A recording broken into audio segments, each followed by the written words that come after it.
few of the key points that I've walked away with is, especially in the new role that I'm at. So I've been in the installation of Mercury Street for past 19 years. And now I have to venture out into 21 different branches to people that don't even know me. So one of the things that I did understand was the way I used to act was I would walk around with I dare you to knock this battery off my shoulder attitude, and thought that would really serve me well, but it just shows arrogance and stubbornness. And one of the things that I did found is how I show up at a branch or with different people or in a meeting kind of dictates the tone of how that's going to go for me. So if I show up and present myself the way I want to be seen, that really helps me. Another thing that I've learned that really serves me well is asking for permission to give somebody a suggestion or recommendation. I haven't had a time yet where somebody says, no, I don't want your recommendation. For my cohorts in the room, it just shows a sense of humility, and humility breeds interest in wanting to hear what you've got to say. Another thing that I really push on when I'm talking to other people is I see a lot of fear and a lot of doubt where people don't want to approach things or have a hard conversation with somebody. And one of the things that that's really stood out to me is I try to find out what their mind's telling them, what story are they telling themselves as to why they can't have the conversation.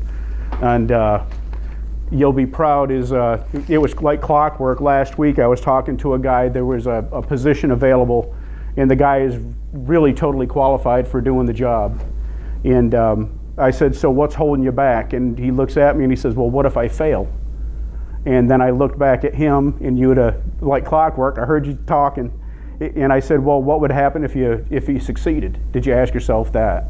So it was just like a brick to the head, and that was one of my moments to shine there. The other thing that I took away from this is seek understanding. So to just use another example of a hard lesson to learn, when I was overseeing the repair department, we had 45 guys in there, and I gave my 50-second commercial after our toolbox talk on being late. So the next day, one of the guys comes walking in the door 10 minutes late, and he's one of our repeat offenders. So I didn't seek understanding, and I kind of brought him to my office, and I was going to read him the Rod Act, because God, he heard me talking about it the day before, so how could he show up late without calling? And he kicked me in the gut and said, well, I was going to call, but my daughter was having seizures that morning, and I just didn't have the opportunity to call. So seek understanding, and it'll save you a lot of personal embarrassment on the back end. The thing that I'll take away with me is just how I show up every day. It's a constant battle. You can have a crappy day, but you still have to be cognizant of how you show up and greet the people that you work with and that you want to coach and educate. And that's all I got.